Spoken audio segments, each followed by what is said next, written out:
বড়দিন, জন্মদিন বা অ্যানিভার্সারি সেলিব্রেশন এগুলো কেক ছাড়া হয় নাকি? সেক্ষেত্রে মাফিনও কিন্তু ভালো বিকল্প হতে পারে। তাহলে এই আমের মৌসুমে দেখে নিন ম্যাঙ্গো মাফিন কি করে বানাবো।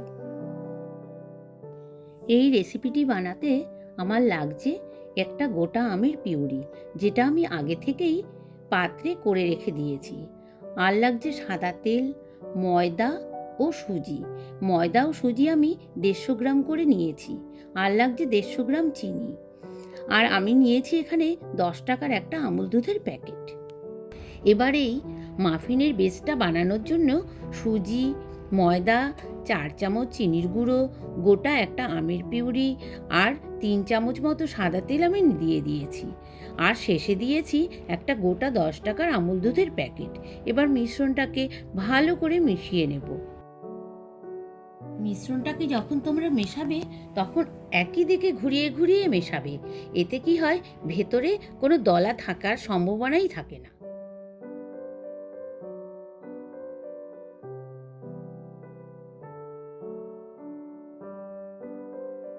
এবার ভালো করে মেশানো হয়ে গেলে তারপর আমি মিশ্রণটাকে 20 মিনিটের জন্য ঢাকা চাপা দিয়ে রেখে দেব। অন্যদিকে আমি প্রেসার কুকার ফ্রি হিটের জন্য 5 মিনিট আগে থেকেই গরম করতে বসিয়ে দিয়েছি। 20 মিনিট পর মিশ্রণের ঢাকনা তুলে তার মধ্যে 1 চামচ বেকিং সোডা আর 1 চামচ বেকিং পাউডার দিয়ে ভালো করে মিশিয়ে নেব।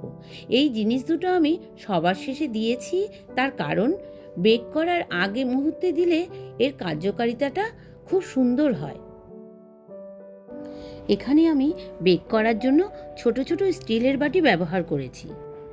এবার এই বাটিগুলোকে ভালো করে সাদা তেল চারিদিকে মাখিয়ে নিয়ে তার মধ্যে মিশ্রণটাকে ঢেলে দেব। আর অবশ্যই খেয়াল রাখতে হবে মিশ্রণটা যেন বাটির হাফ দেয়া হয়, কারণ বাকি হাফটা ফোলার জন্য জায়গা রাখতে হবে।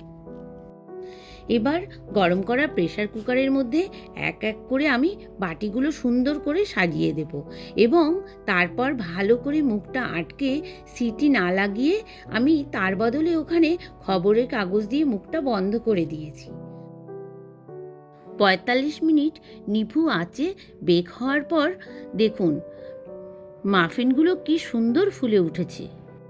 তার পাশাপাশি আমের গন্ধে ঘর একেবারে ভরে গেছে। এই আমের মরশুমে একদিন এই রেসিপিটা বানিয়ে দেখুনই না। যেমন দেখতে টেম্পটিং লাগছে, তেমনি খেতেও অতুলনীয় লাগবে।